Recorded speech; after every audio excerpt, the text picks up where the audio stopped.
93.5 red FM पे New York radio festival 2015 का best innovation and best narration category में awarded show एक कहानी ऐसी भी सीजन 3 प्रवीण के साथ। मेरा नाम विक्रांत है। मेरी जान मेरी सोनल हमेशा से पिक्चर परफेक्ट बनना चाहती थी। बेहद खूबसूरत थी वो। एक बार में उसे देखकर दिल नहीं भरता था।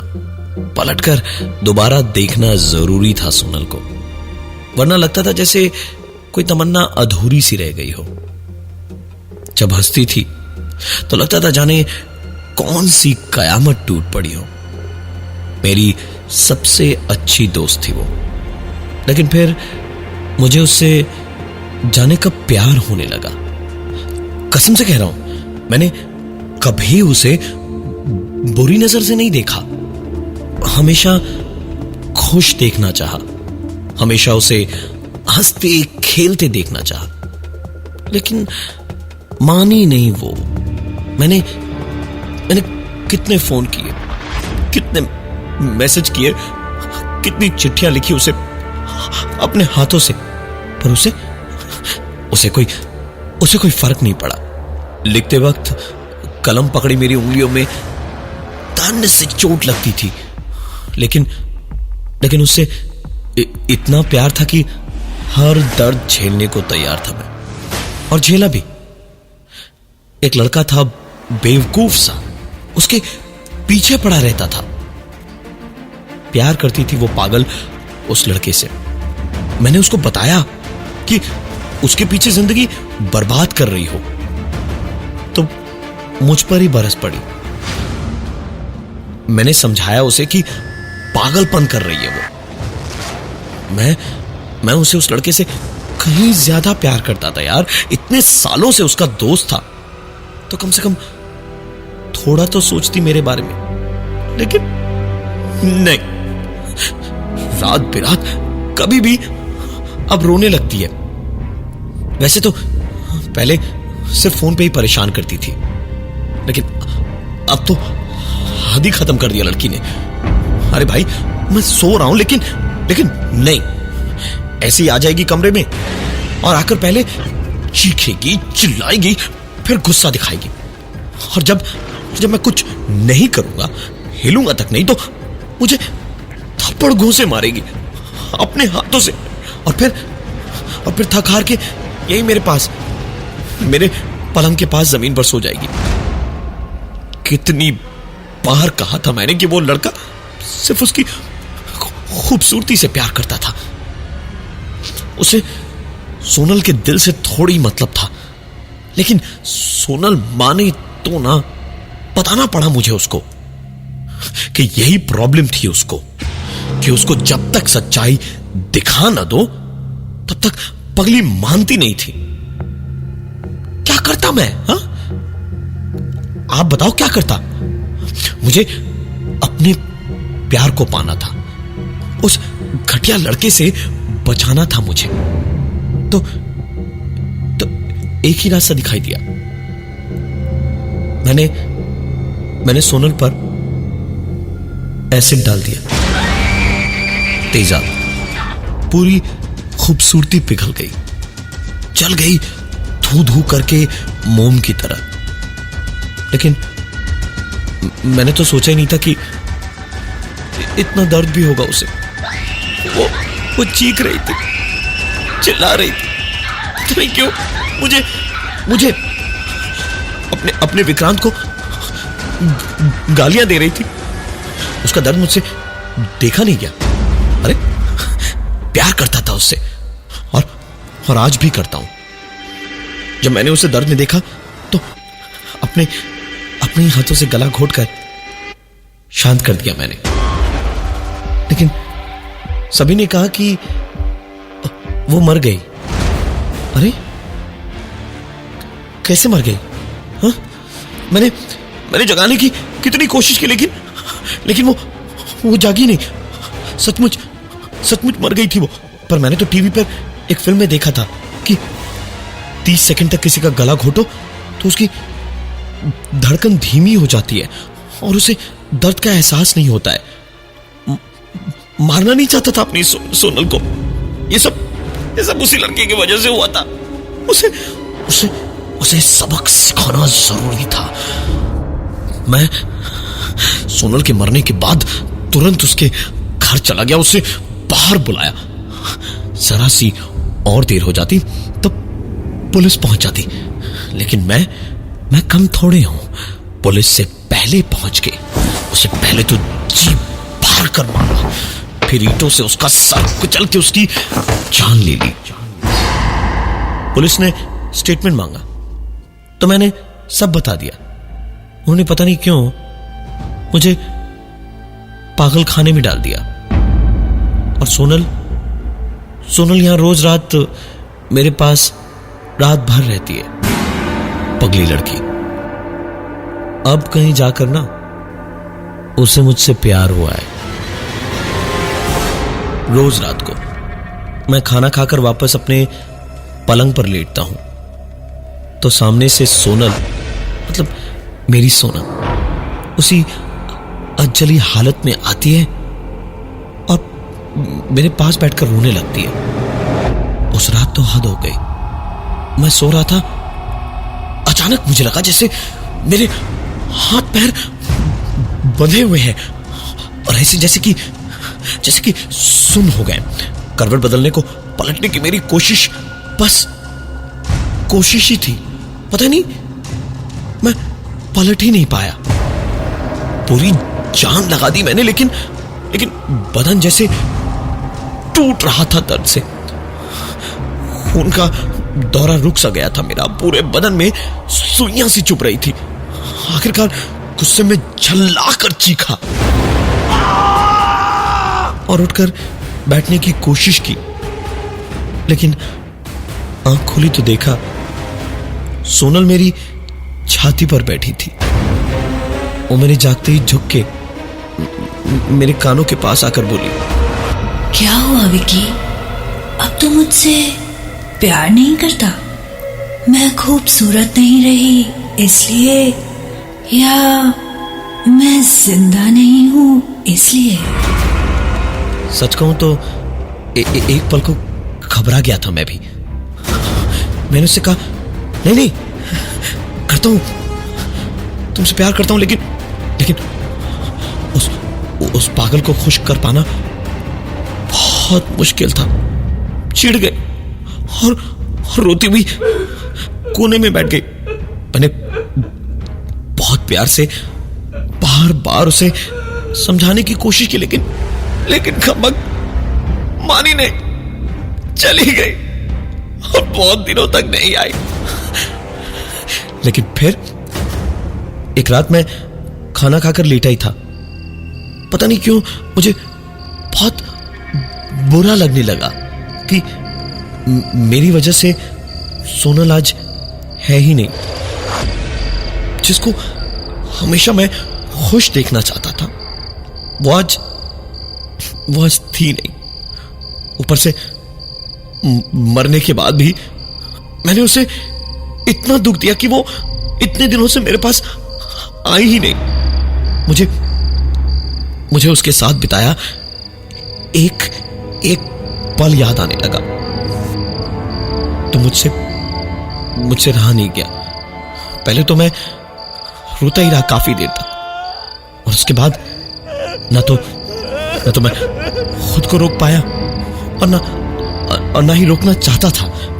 मैंने एक नुकीला पत्थर उठाया और उसे अपनी गर्दन तक लाया, और जैसे ही पत्थर को गर्दन में गाड़ के मैं बस अपनी गर्दन को हमेशा के लिए काटने वाला था, तभी मेरा हाथ रुक गया।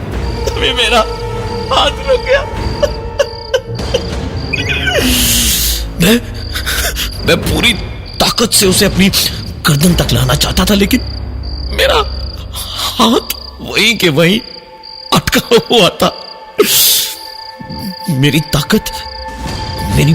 पूरी ताकत कुछ ही पलों में जवाब दे गई और वो पत्थर मेरे हाथ से छूट कर गिर गया और मेरे कानों पे ठंडी सांसों के जैसी हवा के साथ सोनल की एक आवाज गूंजी। इतनी आसानी से मैं तुझे मरने कैसे दूं विकी? ये सुनकर मुझे समझ आया कि उसे मुझसे प्यार कभी नहीं था, सिर्फ बदला लेना था। जो मैंने किया उसका बदला। लेकिन मैंने तो जो किया उसके भले के लिए किया था ना। मैं अब सिर्फ एक बात से परेशान था कि अगर इतनी आसानी से नहीं तो फिर कैसे? ये सब कुछ सोच रहा था मैं जब सवेरे हम सबको प्लेग्राउंड में ले जाया गया। सारे लोग इधर उधर खेल कूदने लग गए। कोई चिड़ियों से बातें करने लगा, कोई पेड़ बनकर एक कोने में खड़ा रहा, तो कोई बॉल हाथ में लिए एक टक बॉल को घूरता जा रहा था। और मैं एक कोने में बस बैठा हुआ था। और वहीं पर अचानक मुझे गर्दन पर महसूस हुआ जैसे किसी का हाथ था और वो कसता जा रहा था। मैंने पीछे पलट के देखना चाहा तो एक जोरदार थप्पड़ मेरे गाल पर पड़ा। मैं तो जैसे नींद से उठा था। मैंने इधर उधर हाथ पैर मारे और किसी तरह खुद को छुड़ाया और चारों ओर नजर दौड़ाई तो एक के बाद एक इन सारे पागलों को देख देख कर मुस्कुरा रहा था। हंसी आ रही थी इन सब पर।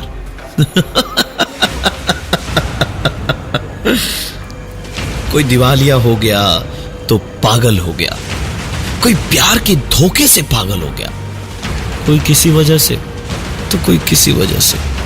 सबके सब यहां आ गए और मैंने दो कत्ल किए तो मेरी सोच की वजह से मुझे पागल खाने में डाल दिया। ये भी कोई बात हुई?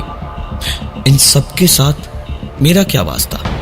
मैं पागल नहीं हूं। ये सब अपने घर वालों पर बोझ है, इनको जीने का हक नहीं है। मार दूंगा मैं इन सबको मार दूंगा।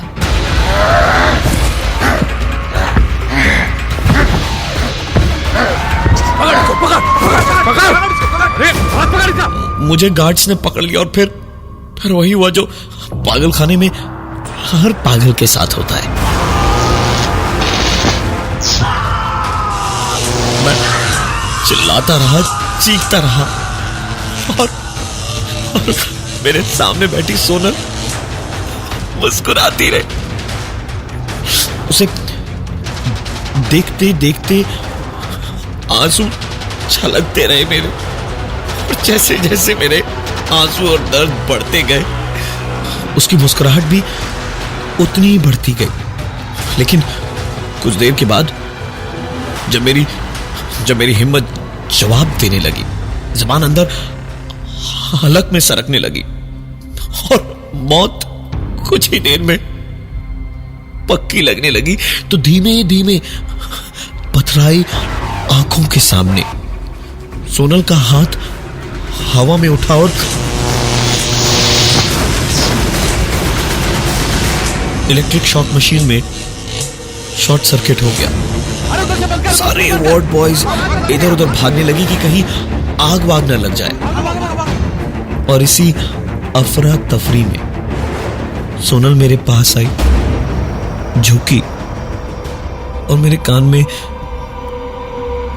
धीमे से बोल गई, कहा था ना इतनी आसानी से तुझे मरने नहीं दूंगी मैं विकी। अब मुझे थोड़ा थोड़ा डर लगने लगा था कि आसानी से नहीं का तो एक ही मतलब है कि वो मुझे तड़पा तड़पा के मारेगी, मेरे फरिश्तों को भी जहन्नुम की आग में जलाकर मारेगी। मेरी सोनल का मुझसे नाराज होना लाजमी था ही। वो जो भी करे गलत नहीं हो सकता, ऐसे मेरे साथ कैसे कर सकती है वो? या फिर ऐसे बार बार मुझे डरा के बोलने का मतलब ये भी हो सकता है कि कहीं शायद मैं सोच सोच में घबराता हुआ ही मर जाऊं। मैंने धीमे धीमे अपनी सेहत पे ही ध्यान देना शुरू किया, शांत रहने लगा, चाहे कितना भी कुछ हो जाए, लेकिन खुद को रोकना, खुद को संभालना शुरू किया और वाकई बहुत फायदा हुआ। मुझे 6 महीने बाद रिहा किया गया। मेरे एक प्रोफेसर की सिफारिश पे मुझे एक नौकरी भी मिल गई। मैं खुश था कि मैं उन सारे झमेलों से बच गया, जेल नहीं जाना पड़ा और एक नई जिंदगी शुरू करने का मुझे मौका मिला है। मैं रोज सवेरे नहा धोकर एक दुकान पर चाय पीता, नाश्ता करता और ऑफिस जाता और शाम को लौट के टीवी देखते देखते सो जाया करता। एक रात की बात है, मैं अपने छोटे से कमरे के उस सख्त पलंग पर लेटा सो रहा था जब अचानक मेरी नींद खुली एक जानी पहचानी आवाज के साथ। एक हाथ मेरे बालों को और माथे को सहला रहा था और नींद में ही मैं पसीने से तर हो चुका था। मैं पलटा तो सोनल मेरे पास बैठी रो रही थी और मेरे पलटते ही वो जोर से चीखी और कमरे से दौड़ती हुई बाहर भागी। अब मैं पागल खाने में नहीं था, मैं उसके पीछे दौड़ा। दौड़ते दौड़ते मैंने देखा सोनम सीधे मेरे ऑफिस की बिल्डिंग में घुस गई। मैं भी पीछे पीछे भागा और देखा एक सिक्योरिटी गार्ड ड्यूटी के वक्त अपनी कुर्सी पर बैठा सो रहा था। सोनम उसके ठीक बगल में हाथ में एक छुरी लिए खड़ी थी और उसे मारने जा रही थी। सामने सिर्फ मैं था, तो इसका भी इल्जाम मेरे सर पर ही आता, इसलिए मैं चिल्लाया, सोनम नहीं, मुझे माफ कर दो सोनम, मैंने जो किया गलत किया और उसकी सजा मुझे मिल चुकी है, मुझे छोड़ दो, माफ कर दो मुझे, ऐसे तो मैं सचमुच पागल हो जाऊंगा, तुम्हारा पागल खाने नहीं जाना मुझे, मैं नहीं जाना चाहता वहां, पागल नहीं हूं, मैं पागल नहीं हूं सोनल, मैं पागल नहीं हूं। ऐसे रोते रोते मुझे समझ आया कि मेरे हाथ पैर हिलडुल नहीं पा रहे थे, मुझे कस के कई लोगों ने पकड़ा हुआ है और मैं चिल्लाए जा रहा था कि मैं पागल नहीं हूं, मैं पागल नहीं हूं। और इसी बीच मैंने आंखें खोली तो देखा मैं उसी इलेक्ट्रिक शॉक देने वाली मशीन पर पड़ा था और मुझे वार्ड बॉयज बांधने की कोशिश कर रहे थे पर बांध नहीं पा रहे थे और सोनल उसी जले पिघले हुए चेहरे पर मुस्कुराहट लिए उंगली से ना का इशारा कर रही थी। मैं जैसे उसे देखकर सारे जहां का दर्द, परेशानी सब भूल गया और चुपचाप लेट गया। मुझे शॉक्स दिए गए।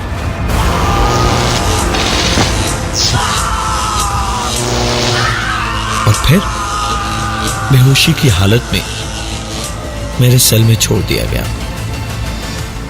आज 2 साल हो गए, मैं यही हूं, मैं यहां से जाना नहीं चाहता। सोनल रोज मेरे पास आती है, बुरे से बुरे हाल में भी मुझे मरने नहीं देती है, दर्द देती है। पर आप ही बताइए, वो प्यार ही क्या जिसमें दर्द ना हो। मुझे अच्छा लगता है जीते जीना सही, बदला लेने के बहाने ही सही, पर कम से कम मेरी सोनल मेरे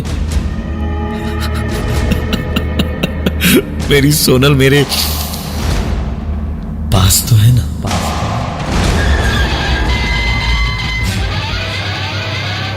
मैं हूं प्रवीण मैं हूं प्रवीण और ये थी आज की एक कहानी ऐसी भी